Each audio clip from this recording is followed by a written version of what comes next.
Bonjour. Voyons maintenant la quatrième étape du livre. Exprimer ma demande.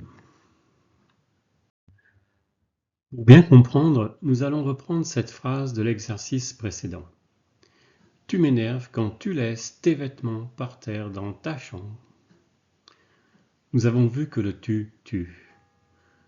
Nous sommes manifestement en présence d'un couple qui n'a pas la même notion du rangement, de l'ordre, de l'organisation matérielle. Beaucoup de couples sont dans ce cas.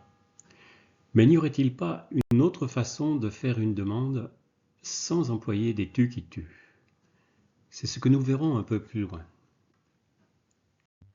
Nous avons vu également que nous avons des besoins et que pour les satisfaire, pour nous rendre la vie plus belle, nous avons besoin des autres.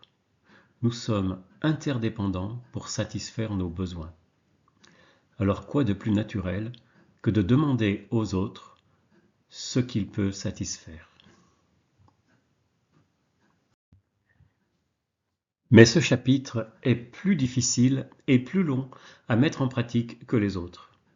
D'une part, parce que nous ne savons pas comment demander. Et d'autre part, demander, c'est accepter d'avoir besoin de l'autre, accepter d'être dépendant, et donc de lâcher prise. De plus, lorsque l'on demande quelque chose à quelqu'un, on peut avoir peur de le déranger ou de le remettre en question. Donc pas d'inquiétude, comme pour la tortue, cela viendra avec la pratique. À l'avenir, il y aura également des exercices pratiques sous l'onglet Ressources du site. Demandez ce que j'aimerais recevoir pour me rendre la vie plus belle. Voici donc 7 caractéristiques pour la demande. Elle doit être positive. Ne pas dire ce qu'on ne voudrait pas, mais ce qu'on voudrait. Deuxièmement, elle doit être actuelle. Ne pas demander quelque chose pour un avenir lointain. Troisièmement, elle doit être concrète. Quatrièmement, elle doit être réalisable. Cinquièmement, elle doit être claire et précise.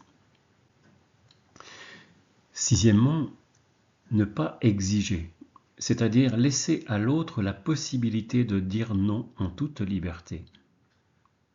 Et enfin, elle doit correspondre à un besoin et non pas à un désir ou à quelque chose de superflu. Alors revenons à ces tu qui tuent. Tu m'énerves quand tu laisses tes vêtements par terre dans ta chambre.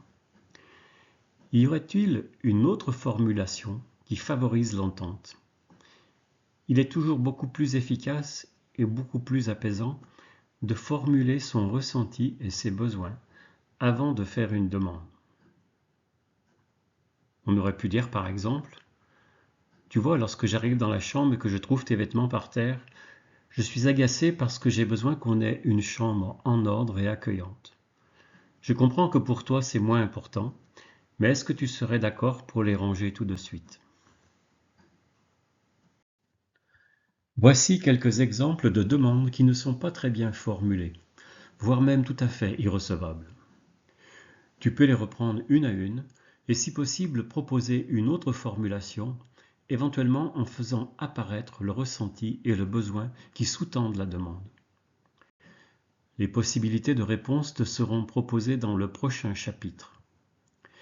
Ainsi se termine notre 6e chapitre, Demander sans exiger. À bientôt donc, dans le 7e chapitre, pour une nouvelle aventure où nous parlerons d'altérité, d'empathie.